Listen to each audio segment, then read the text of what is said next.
When people talk about heroes, they usually think of firefighters, soldiers, maybe even celebrities. But sometimes the biggest heroes come in the smallest sizes.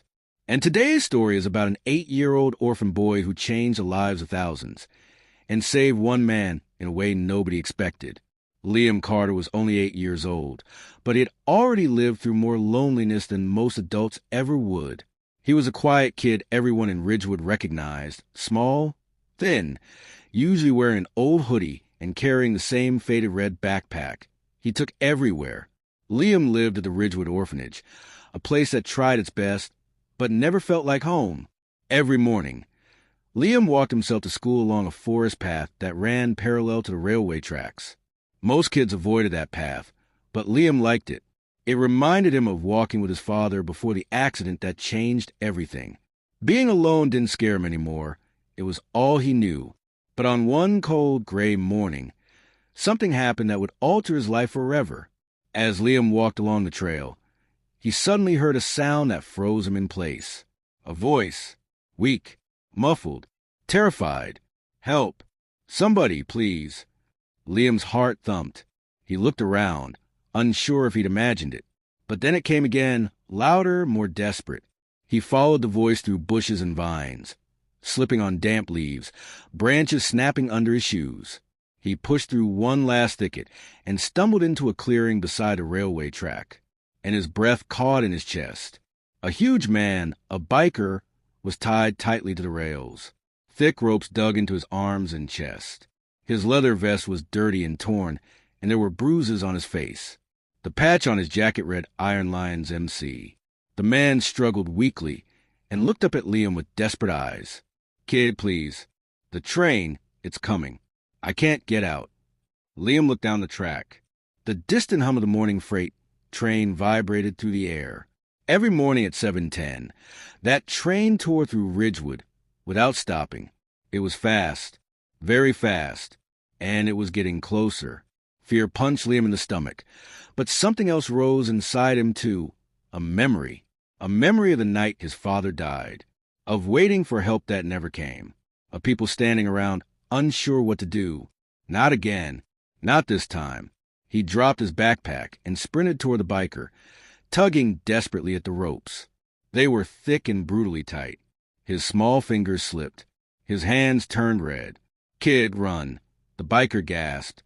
"You'll get hurt. Leave me." But Liam shook his head fiercely. "No, I'm not letting you die. No one helped my dad. I'm helping you." He reached into his pocket and pulled out a small, old pocket knife, the only thing he had left of his father.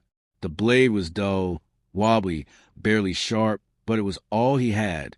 He started sawing at the ropes. Pain shot through his fingers. The rope fibers dug into his skin. The rails began to vibrate harder. The train horn echoed through the trees. The biker grimaced. "Kid, there's no time. Stop talking." Liam cried, voice shaking. "Let me do this." One rope finally snapped. Then another. But the thickest rope, the one squeezing the man's chest like a vice, refused to budge. The train rounded the bend. The thunder of steel on steel filled the air. Liam's hands blistered. His arms shook violently as he pulled and cut with everything he had. His knife slipped from his sweaty hands, clattering onto the track. The biker shouted, "Kid, move!" But Liam didn't move. He grabbed the rope with both hands and pulled with every ounce of strength in his tiny body, a scream tearing out of him. And then, snap, the rope burst apart. The biker rolled off the track, grabbed Liam, and pulled him into the dirt just as the freight train blasted past him in a deafening roar. Dust and wind slammed into them. Liam clung to the biker and squeezed his eyes shut until the train was gone. When he finally opened them, everything was silent again. The biker sat up, staring at Liam like he couldn't believe the boy was real. "You saved me," he whispered. "Name's Rex. Rex Dalton." He stood slowly, still shaken, and placed a huge hand on Liam's shoulder. "Come on, I'm getting you home." As they walked back to town, Rex explained how he'd been ambushed by a rival gang after trying to stop a dangerous weapons deal. They tied him to the tracks to send a message. They didn't expect anyone to find him. especially not an 8-year-old boy. But Liam had rewritten that story. When they approached the orphanage, Liam expected Rex to thank him one last time, maybe pat him on the head, maybe promise to visit. But instead, Rex stopped walking. "Listen," he said quietly. A faint rumble echoed in the distance. Then another, then dozens, then hundreds. The sound grew louder until a massive wave of motorcycles appeared at the end of the street. Headlights glowed. Engines rumbled like thunder rolling across the town.